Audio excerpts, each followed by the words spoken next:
Okay, good morning. I suppose the talk today and a lot of the topics that's being presented, really what's happening over today and tomorrow is about technology, VR, AR. There's a lot of talk around that today, but really what we're going to talk about is something that's coming down the road. It's important, and everybody here is going to be affected by this.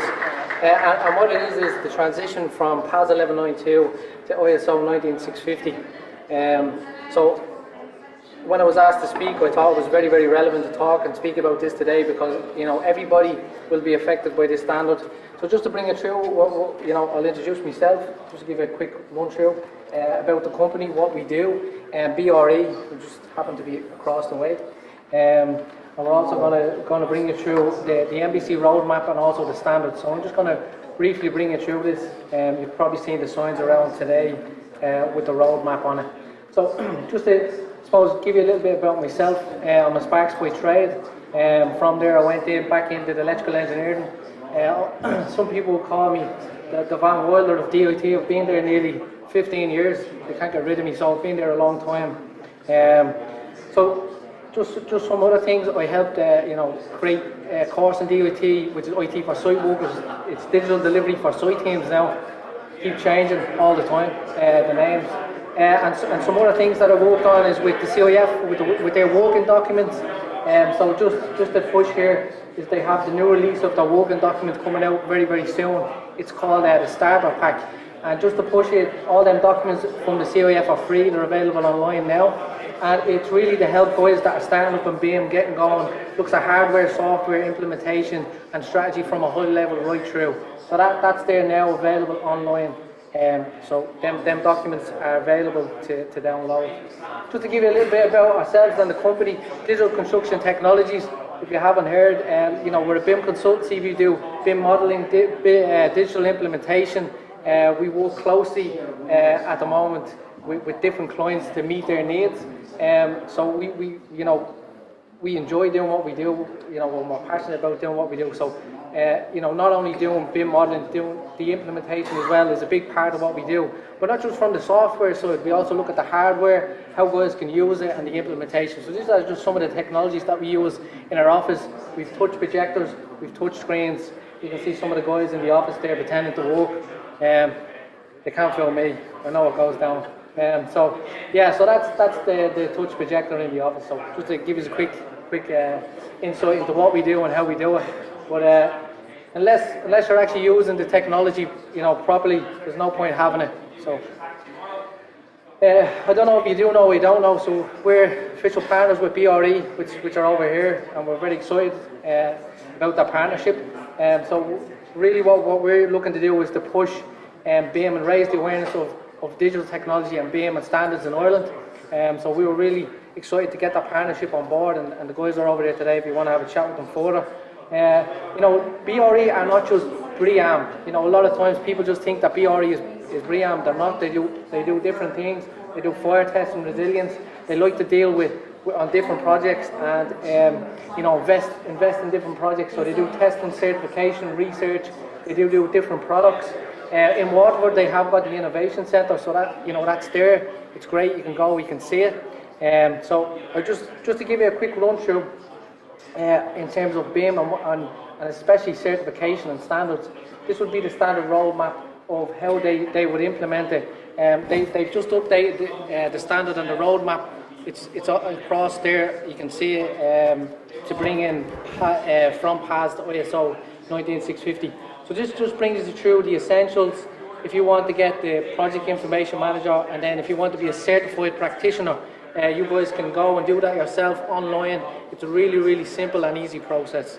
So moving on to this, I don't know if any of you guys seen this. I know Alan has never seen this before. Alan, if you want to come up, I can bring you through how this works. I'll do it for free, I won't charge.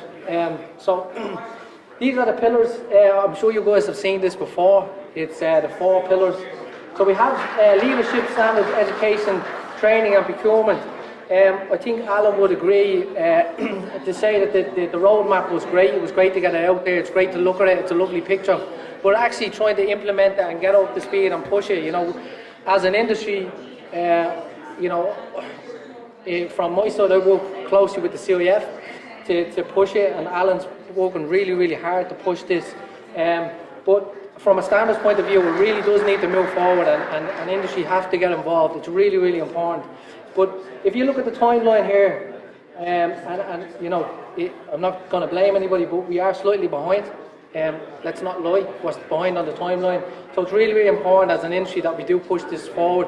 We support the need to push standards to bring it forward, because at the moment it's not happening. So just to give you a little insight into what is happening, the NSAI have a technical committee which I'm part of on behalf of the CIF, and what they do is they feed back at a high level into Zen. So just in terms of how the standard is working and how it's moving, the technical committee basically feed back in at a European level, and Ireland are really only an observer status. We don't really have a lot of power. So we feed back in, and what's going to happen is these standards are going to be fed back down. So once ISO becomes an EN standard, it becomes an ISEN standard, which will just mean that every public procurement contract will basically remit that ISO 19650 has to be utilised on that project. So it is something to think about. You can't hide from it anymore. BIM can't just be the little thing that we throw in at the end and, you know, think about it as an afterthought. It is something that has to happen. This is a nice roadmap which I took from a UK presentation because I was too lazy to create my own. But you can see the different timelines of when BS came in, BS 1192, which came in originally, and I think most of us in here would probably follow that as a standard. And then as that moved across into PAS 1192, and the different documents have come out, we have the creation of the MBC committee. And the different timelines on that. But really what we're going to see is, and what we follow at the moment is the UK standard. We follow the UK standard, okay, and we use BS 1192, we use PAS 1192, that would be our standard document. That document is going to transition to ISO 19650, and really what I'm going to try to do today is to show you, look, it is going to change, and we are changing whether we want to or not, but it's not a big change. You know, we shouldn't be afraid of it. But with these documents and with the change there, the base, or I suppose the base of the document that's created in PAS 11, from PAS 1192 to ISO 19650, it's based on PAS 1192 processes and procedures. So we're going to hopefully walk through that and show you that, you know, it is going to be formulated into one. Not to worry, you know, people are worrying about this transition, but you know, there's no need to worry about it, because as I said, the processes and procedures are very aligned. And they just tinkered with a few things because they probably have to justify probably getting paid. I don't know what them guys are doing. So just to bring us through a high level thing, I did this when I was comparing ISO 9001 to ISO 19650. I was looking at PAS and 19650. If you look at this, the base structure of the document is very similar. The document is, you know, is really aligned. You can see that, you know, there's not much differences there in the two of them in the core structure of the document. Just a note from, I suppose, an ISO point of view, which should know if any guys are into quality. All quality documents and all ISO documents are built on a thing called Annex SL, and that's the framework of how a document is created in the ISO structure. The thing with this document is it's not built on that structure, and either is PAS 1192 is not built on that structure either. So it kind of, it's not really a standardized ISO, it's not part of that standardized structure. So for any of the quality guys that are going to start poking me later on, it's not, just get that out of the way. So just to bring us through some high levels, we love to talk about BIM level 2. I love that line on the contract where it says you have to give a BIM level 2 deliverable. What is that? I don't know. If you guys can tell me, I'd love to know what it is. But we're kind of changing from level to stage. You can see there we're going stage 1, stage 2, stage 3. So don't be surprised to see stage 2 BIM model as a deliverable instead of a level 2. So the terminology is changing.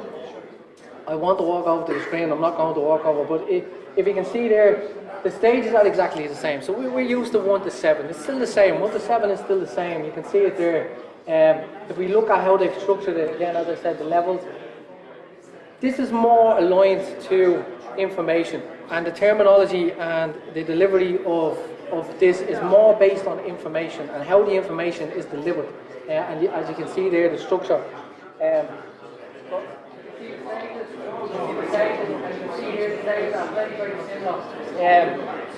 As the way they would have been before. So there's not a whole lot of difference on it. You look at the next one. I don't know what, I've never seen them before. I don't know, you guys probably have in your CDE, but I think we're all familiar with this. Work in progress, shared, published archive. Exactly the same. Nothing new there. I'll say again, I don't know what these guys are getting paid for.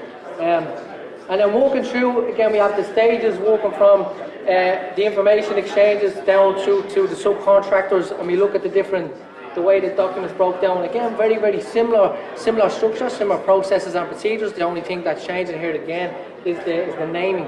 When we look at the structure of the way that it's done, if we go from the top one here, from left to right and right to left, information management, task, it's the exact same terminology. So this will be from the ISO document, from task, and two names that change, pointing. So the name change that you see there is appointing party and appointed party. Very, very little change on that. So just to show is that there's not a big difference on this. As you can see, it's all about who's delivering the information, who's managing the information, and who's producing the information. And that's really what the big change is. As we move on, again, there's the high-level document, the OIR, the EIR. It's not called the employers, it's the exchange. By that, I think it's very, very similar.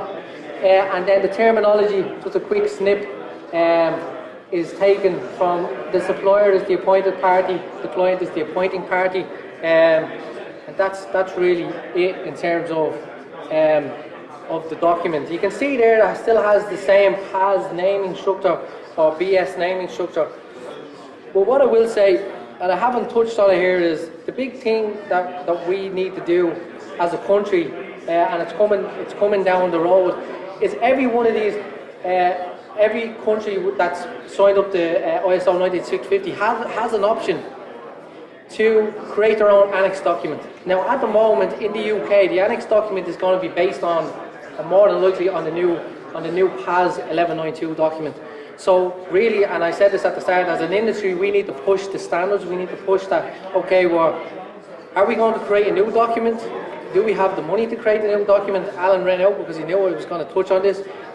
But do we, are we just following the way the UK are going to, what they're going to do because we haven't got the funding, or what way are we going to do it? So at the NSAI level, we are looking at this annex document, and what that is the supplement document that goes in the back of ISO 19650, and it's really, really important that industry as a whole are engaged, that they feed into this document, because that's where the detail is. In the ISO document, it's really, really high level, there's no detail. But when you get the project level and you want to know what's my deliverable, what am I delivering, what's the level of detail, what level of information am I delivering, what is the deliverable, is it COBE, is it a different format?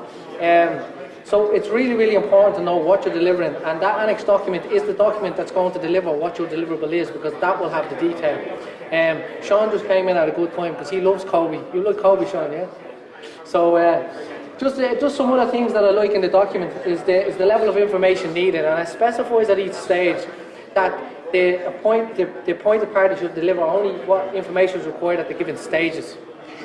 I think that's really important, because generally things get brushed that I want everything, I should be given an LOD 5 model, just give me everything, I want it all. What's the point of that? There's no benefits, there's no need for the information, don't deliver it, don't waste time creating information that's not needed. But that's a really, really good point that's made in the document that I like. Again, just I suppose running back over, it's familiar terminology and concepts, again just breaking the barrier of feeling comfortable with this document. I suppose it is a familiar process. All countries do have to make an annex document, which I just highlighted, which I feel is very, very important, and as a country we do need to push it. And it is important that if you guys feel that you have something to add, to get involved with the NSAI group and to contribute. And if you are engaged with the group, to be engaged. Don't just have your name on an email list. Be there, be involved. And that's it. Thank you. Thanks, Joseph. We have time for a couple of questions. Any questions for Joseph? Oh, very quiet. The thing I got from it is that there doesn't seem to be a huge difference between the PAS 1192 and this new ISO. So is that correct? Yeah. And it's your summary as well. So that gives us some hope, I think, or some consultancy. The other question is about the Annex Documents. What's your own personal view on whether we should have an Annex Document or not? My personal view on it is is I just being realistic. I think that there's no funding. We're behind on the roadmap, and we're probably just going to follow the UK. I'm not saying it's the best way. I'm not saying it's the way that I personally would go. I'm just realistic in the fact it's probably just the way that we're going to go. Because if you look at the cost of crane, I might be wrong, but crane PAS 1192, I think Paul was about 25 million. Was it something like that? Something crazy. Well, that was the number that was thrown out to us. Was something ridiculous to create PAS 1192. These guys have big wage bills, but there's a lot of money involved in creating standards, and at the moment there's no support there. So like when we go to these NSEI committee meetings, we're there of our own time, our own will, because we want to be there, and that's what I'm saying. It's really important to get involved, to be engaged, and to contribute. Thank you. Okay, thank you very much.